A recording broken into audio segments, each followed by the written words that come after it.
Hey friends, I'm Candace, and today we are going to transplant some strawberries. I am so excited to have recently purchased a Greenstalk garden planter. I actually got 2 of them, and I am probably more excited than I should be about setting these up. So it is beautiful today.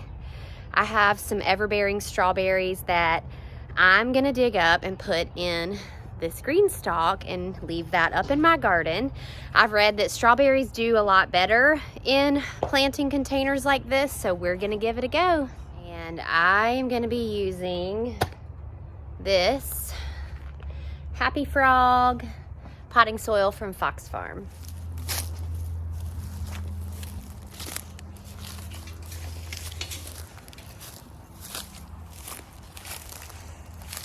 Look. We have garlic coming in. Yay!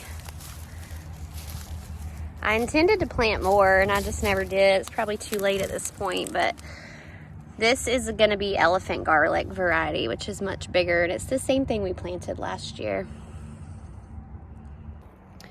So in my first year of gardening, I made a lot of mistakes, and one of the mistakes I made was I planted garlic in the spring, and I think it even sprouted if I remember correctly, and I got so excited. I was like, oh, it's gonna grow, and then it just died. And I later learned that garlic actually has to have a cold season or a winter to stratify. So you plant garlic in the fall. I've heard that you can do it as early as Halloween or as late as Valentine's Day, truly, so you can plant it in winter too. This will continue to get taller, and then it will be ready for harvest in June. Oh, and you plant 1 clove of garlic about 2 inches in the ground, and that 1 clove will produce a whole bulb of garlic. So it was really nice to not have to buy garlic last year and to have what we grew. So definitely recommend it. Super easy crop to grow. So strawberries. So I planted an ever-bearing variety right here in this little patch. I literally bought 4 plants and planted them, gosh, I think it was May of last year. And I was told that the ever-bearing variety would produce a few times a year. So you can see how much it has spread, because 4 plants has now gone that way and that way over there. We've got some down here. We've got some over there, here. So I've never done this before. We're gonna give it a go, but my goal is to find the crown of the plant, which if you look, like right there, that's the crown. Strawberries produce runners, so the mother plant will produce like a daughter plant. I think that's just a leaf, but oh, this is a runner here. You can see how it came out and started a new plant. So we're gonna uproot these carefully. Oh, I think it even went over here, you guys. Look, I've got them all the way over here. So we're gonna dig these up and put them in our Greenstalk so that I can lay my tarp here.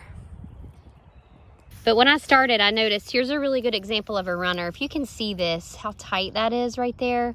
So this plant sent off a runner that came here, and a new strawberry plant grew. So already, just in this little spot, I've got 1, 2, 3, 4,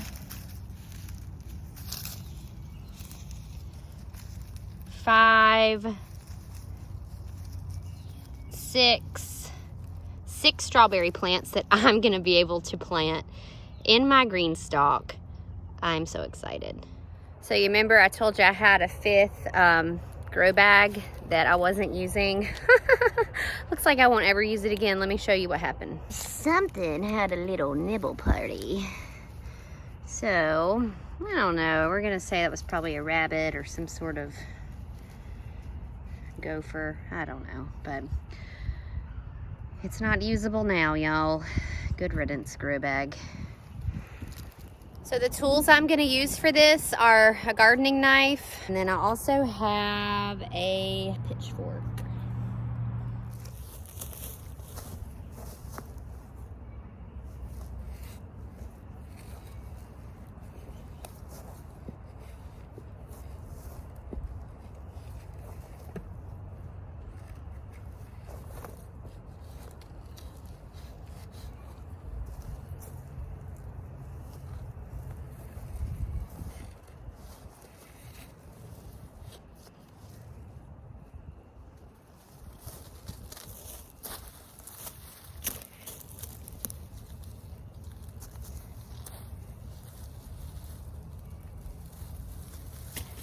This is one plant. We can see our crown there. Just gonna shake off this dirt and throw these in a bucket one by one as I dig them up.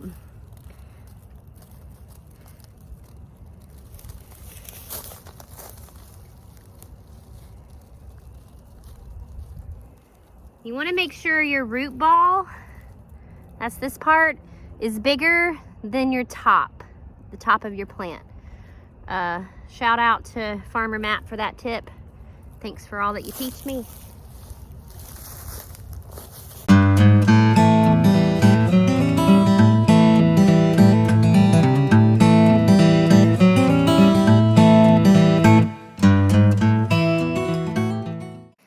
I had to stop my time lapse to show you all this, but do you know how to tell if you have really healthy soil? Earthworms. There have been so many earthworms in this little bit of time moving around. That makes me happy.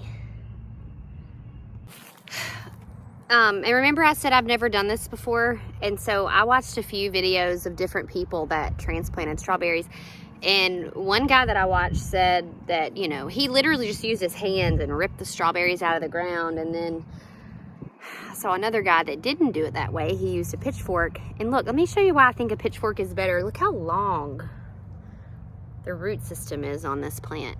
If I had just used my hand to dig that out, I don't think I would have gotten all that. And from what I've researched, strawberries don't mind being disturbed. So, you know, I'm not real sure if that's true or not. We'll see. But just thought I'd show you. Like, that's a lot of roots, y'all.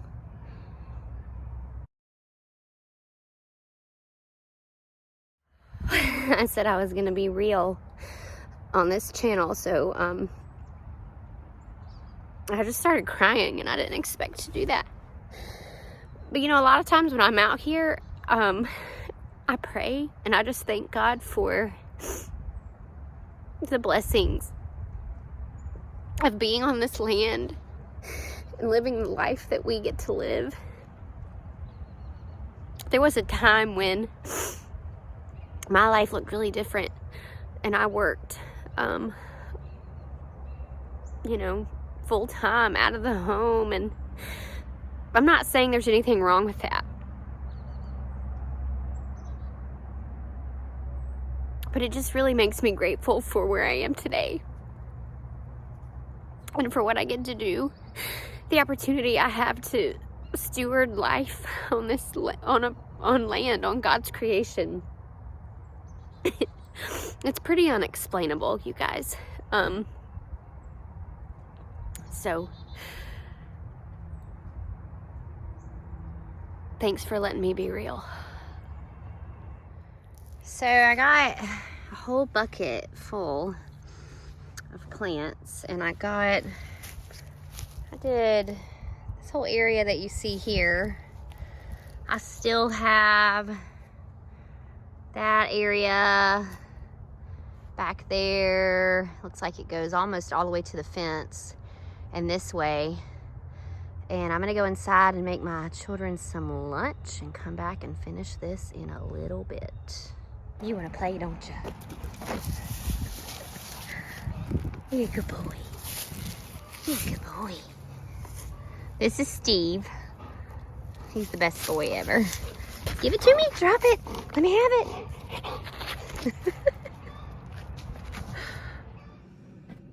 So I thought maybe I'd expand a little bit on my comment about not working outside of the home anymore. And for those of you that don't actually know me in real life, I used to work in property management. Had a very successful career managing apartments and single family homes. I worked in accounting for a bit. I worked in marketing for a bit. And it was rewarding and challenging, and I met a lot of wonderful people, and it was great. It was really great. And I felt like the Lord put on my heart in 2018 to go back to school for my master's in counseling. And so I decided to do that. And I enrolled in a program at a university online, and doing that, you know, working that job full-time and doing a master's program and having 2 children wasn't feasible. So I actually left my full-time job in the corporate world and went to work for a nonprofit. And it was a great change for me, great change of pace. It allowed me to slow down, and met a lot of wonderful people there again. And then I felt like, then COVID happened. And I got laid off for my part-time job, which I was trying to work from home.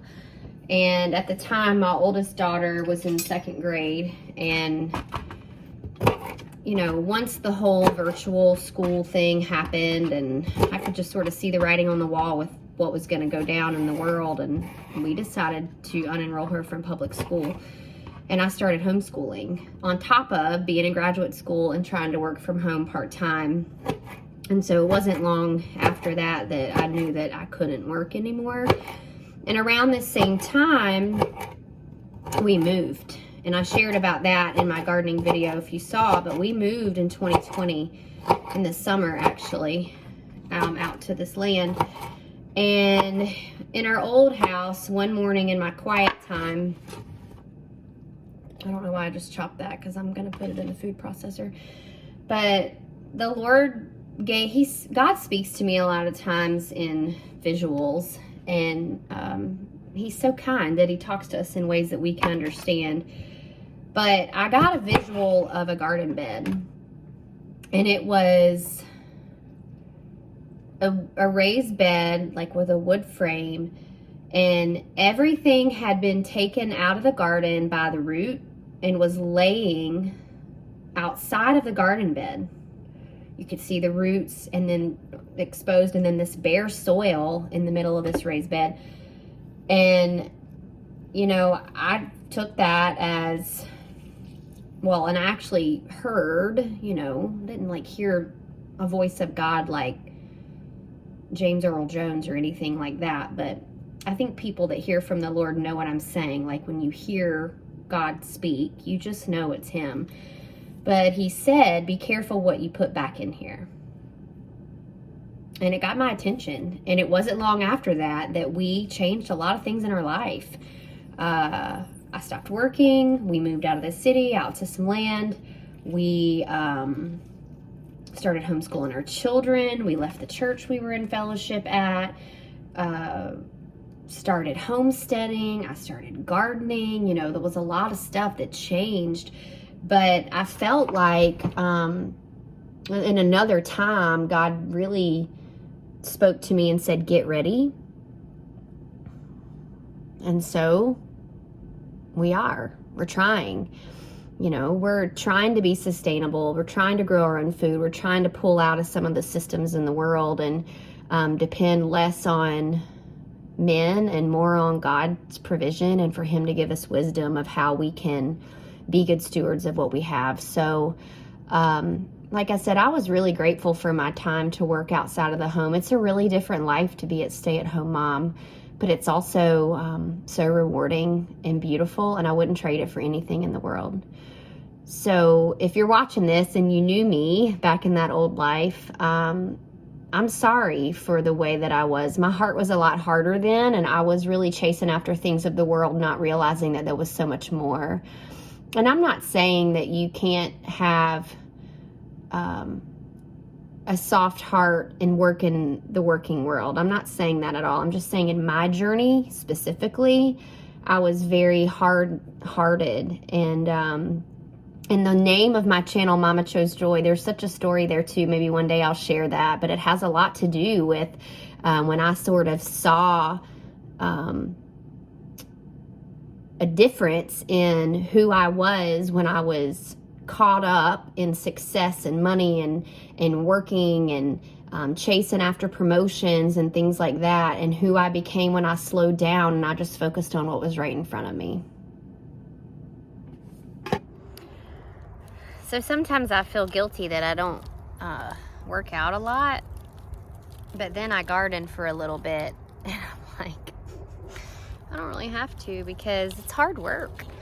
I think I have stayed in the squatting position for like a total of an hour, like kneeling down and using a pitchfork, but it's good. I wanted to show you this. I'm still working, by the way. I'm on my second bucket that I filled up, and this looks like just not a lot, right? But there are 3 crowns in here. 1, 2, 3.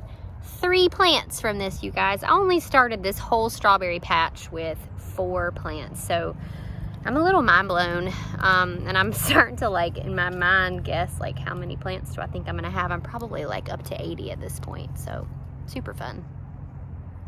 So I wanted to show you the end result after the strawberry transplant. Had a lot of plants, you guys. These are pretty much packed to the top, and my guess is there's at least 80 to 100 plants in there, so I'm super excited. I have way more than I'm even going to be able to fit in these green stalks.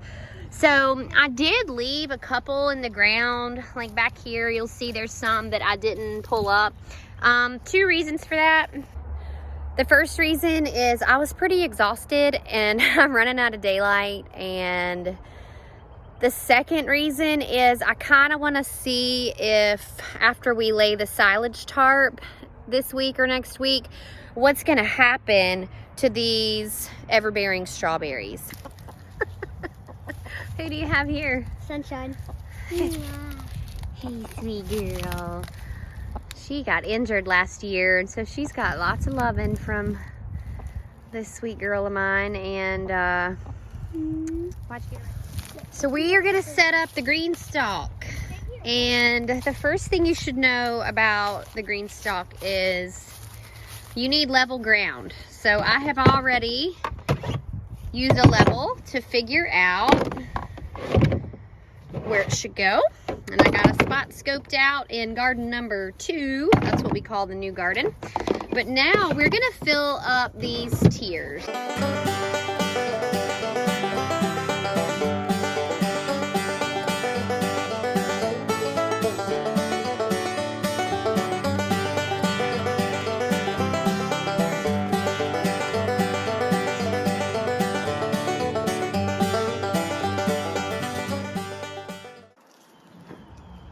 So we have these filled all the way to the top with soil, and now we're going to stack them over here on the wheels. There are holes inside this watering disc, and you want to make sure that each hole is lined up in the center of the container. And we're going to go get another layer.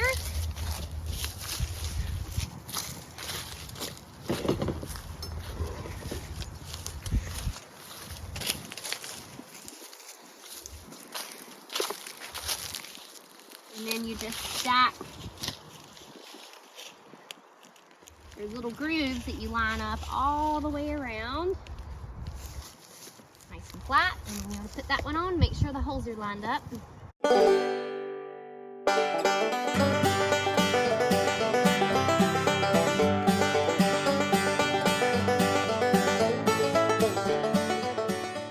The top has a different basin. So this is where you're gonna water. You actually pour the water in here and it goes through these holes, you see?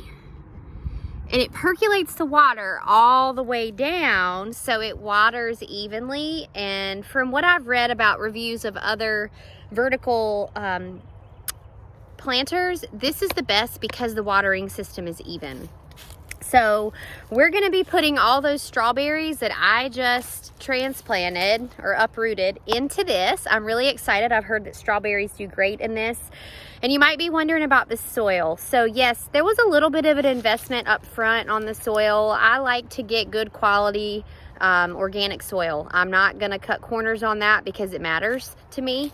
But the good thing is you can reuse the soil year after year. So this soil, we should be able to get like 2 or 3 years worth of food out of. So when you think of it that way, it's not that bad. One thing I'll say about this product that was really important to me, it is made in the USA. The plastic that these are made out of is food grade. So you don't want plastic leaching into your food, and this is a kind that is safe. And also, they offer a 5-year warranty, which I thought was really generous. So if anything happens, it's gonna be in the sun all day long. So you might be thinking, will it wear down? Apparently it doesn't. So I'm really excited about that. I will say, you can see down here that it's on wheels. I wish I'd showed you that before I put the things on it, but I do wish I had opted to spend the extra 20 bucks. There's a spinner that you can get for it so that you can literally spin your tower. But you know, you live and you learn. I have a feeling I'm gonna be buying more of these. We only have the 2 right now, but yeah, so let's get some strawberries in this.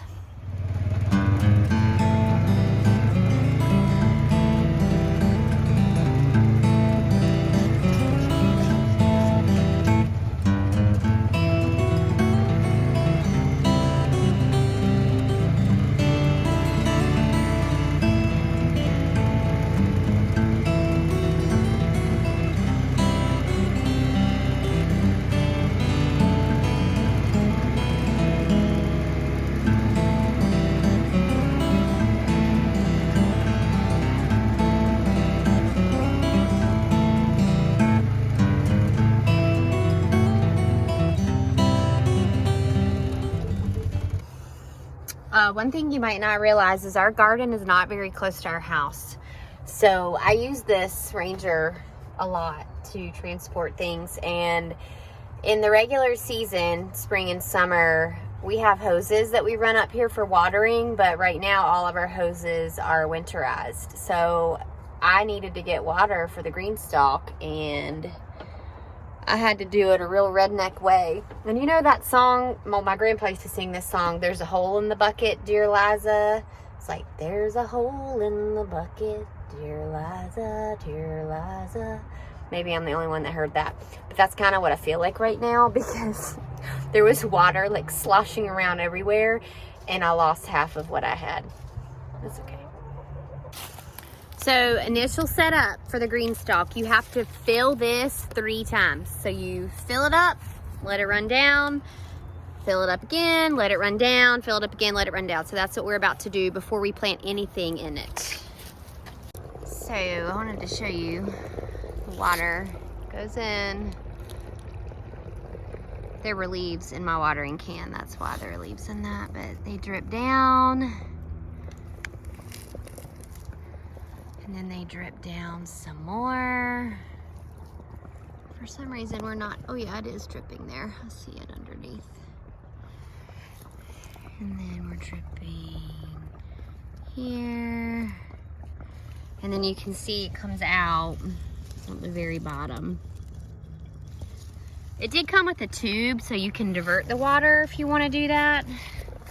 But I'm just really making sure I've got this guy level. My level said it was, but I'm wondering if we're not a little tilted on this side, because it's got a nice stream of water coming out here. Trial and error, we'll see how it goes. So I can actually tell it's not level because I just poured the water in and it's clearly not level. So I'm gonna have to do some reconfiguring here. time of day really is my favorite. I got a lot done today, y'all. I didn't get my strawberries finished, but I will get those finished tomorrow.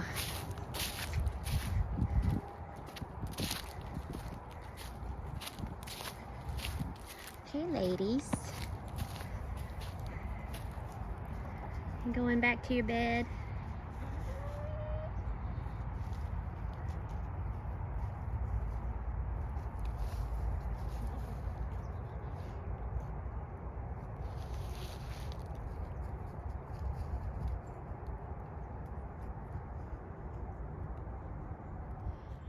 Well, it's a new day, another sunshiny day in North Carolina. I'm not real sure what to do with myself, y'all. I think I've spent 7 hours outside yesterday, which that's like life for the soul. I won't lie, I did wake up and I wondered if this was still standing, and it is, so that's good. But I do have thought about moving it around. So I am actually gonna get a piece of wood to sit it on so that it's a little more level, and plus it's easier to turn. So we're gonna go ahead and do that now.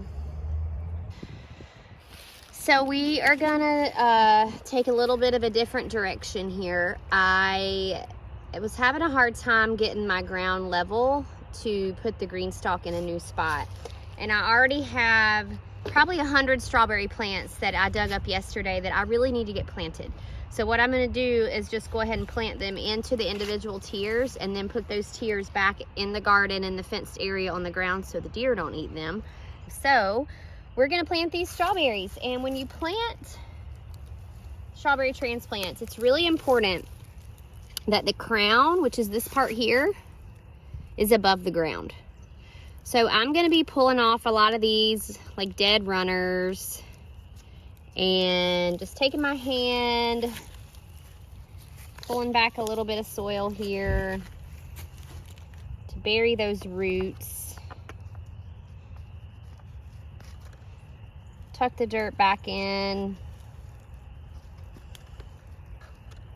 Making sure to leave the crown exposed. And the ground's still kind of moist from where we watered this yesterday, and that's good. That's what we want.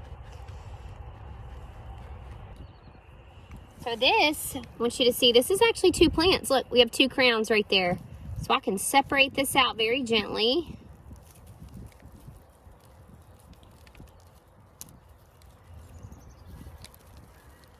Still have good roots on both, and we have 2 plants.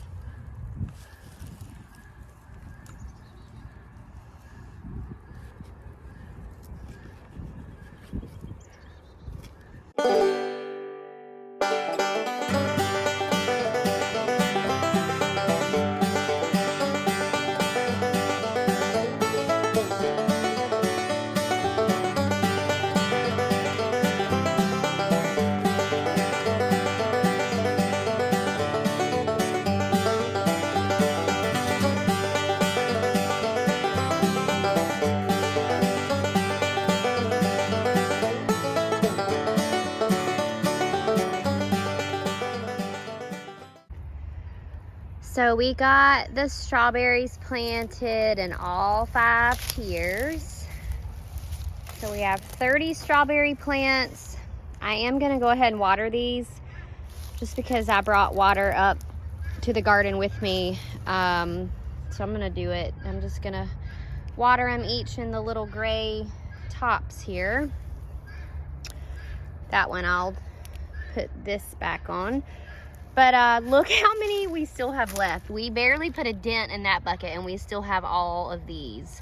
So I'm really overwhelmed at how many strawberries we got. I'm so thankful. And then I think the plan will be this bed. I left some in the ground back there. And I think I'm gonna pot the rest of these up and maybe sell them. So if you're local to me and you want some everbearing strawberry plants, let me know. Ask and you shall receive. I told my husband I was having trouble with this being level, and he did it for me. So it looks like it needed some gravel. So he doesn't want to be in the video, but he's amazing. So yeah, these are gonna be here for the season, and I'm super excited about this Greenstalk garden planter. So stay tuned and we'll show you how the strawberry harvest goes. But in the meantime, y'all have a beautiful night. God bless you.